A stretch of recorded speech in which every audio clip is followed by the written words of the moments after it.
आता आम्ही कीर्तनकार मंडळी कीर्तनाच्या निमित्तानं रोज प्रवास करतो महाराष्ट्रभर. खूप फिरणं होतं भाऊ. फिरत असताना वेगवेगळी गावं पाहायला भेटतात, वेगवेगळी माणसं अभ्यासायला भेटतात.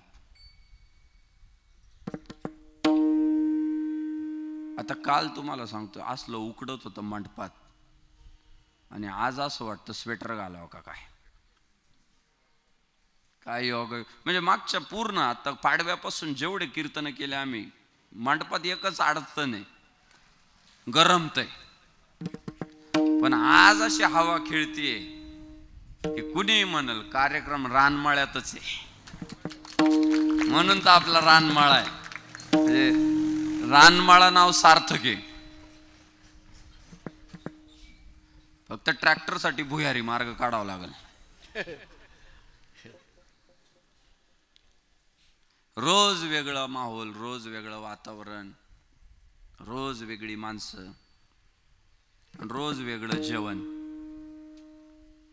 वारकरी कीर्तनकार रोज वेगळ्या घरी जेवतोय ना. किती मोठा माणूस असला तरी किती ठिकाणी जेवून 4-5 पाहुणे रावळे, 2-4 हॉटेल, संपला विषय. वारकरी कीर्तनकार रोज वेगळ्या घरात, नवीन घरात जेवतो. आणि त्यामुळं आमचा आहे ना जेवणाच्या बाबतीत पण लय भारी अभ्यास झाला हो. आता खोटं नाही सांगत मी तुम्हाला. हल्ली तर मला वासावरूनच कळतं भाजी कशी झालेली असेल. इतका अभ्यास झाला वासावरनं. आणि 2 प्रकारचे अनुभव आहे. एखादी खेडवळ बाई असते, फारशी शिकलेली नसते, पण सेवा केलेली असते आईची, सासूची. आणि त्या सेवेतून, प्रसादातून, बोलणे खाऊन खाऊन इतकी तयार झालेली असते, अशी पाण्याला फोडणी देते हो, पण आमटी अमृतासारखी होते. बोट चाटत चाटत माणसं खातात. पण मी वाचून शिकणार आहे आणि मला कळतं स्वतःलाच. या अहंकारात जी जाते ना, जिने सासूचे बोलणे नाही खाल्ले, आईचे फटके नाही खाल्ले, आणि मला जमलं मी करील, ते वाचून कार्यक्रम चाललेला असतो. एवढे जिरे, एवढी हळद, एवढा कढीपत्ता, आणि ते वाचता वाचता चाललेलं असतं. त्यामुळे फोडणीचा दुराडा झालेला असतो. आणि तसल्या फोडणीची आमटी जर एखाद्या दिवशी आमच्या वाट्याला आली ना, गोमूत्राची आठवण झाल्याशिवाय राहत नाही. पण मग आम्ही पुन्हा उदरभरण हे जाणी जे यज्ञ कर्म, अन्न हे पूर्ण ब्रह्म म्हणत आम्ही ते स्वीकारतो. मुंबईला होतो कीर्तनाच्या निमित्तानं. कीर्तन सुरू व्हायला उशीर होता. आपल्याच खेड्यातली एक महिला तिथं कामाच्या निमित्तानं स्थायिक झाली होती. तिच्या घरी माझी जेवणाची व्यवस्था होती. असली भाजी झाली होती.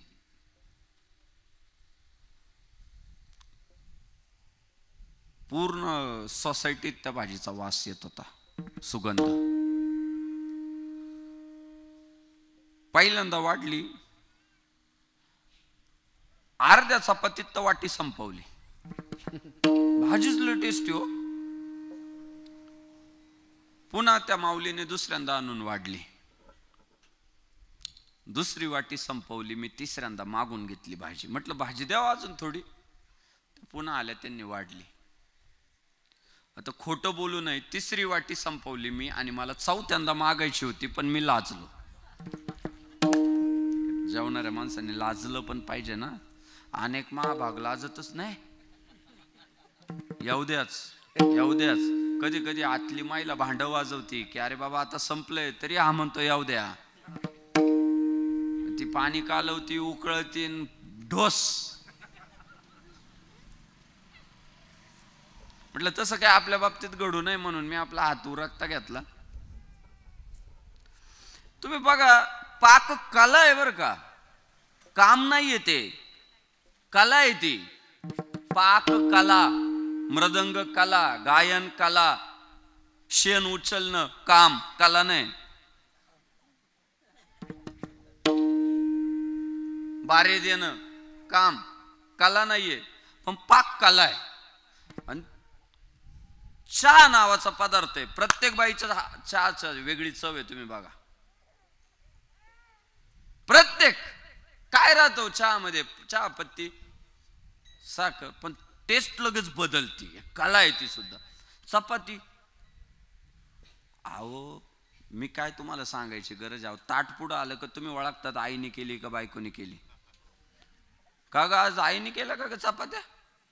काय आता काय त्याच्यात, पीठच आहे ना, पाणीच आहे ना, का बघ त्याच्यावर आईचा शिक्का आहे, याच्यावर बायकोचा शिक्का आहे, पण ती चव बदलती, हातोटी बदलती, म्हणून ती कला आहे. लाजलो मी, चौथ्यांदा नाही मागितली भाजी. हद्दूतला फेटा बांधायला सुरुवात केली. ती माऊली माझ्याकडे आली आणि नम्रपणे मला म्हणाली, महाराज घाई गडबडीत स्वयंपाक केला, चांगला तर झाला ना? म्हटलं चांगला? अहो मावशी, म्हटलं कसली भाजी बनवली होती तुम्ही?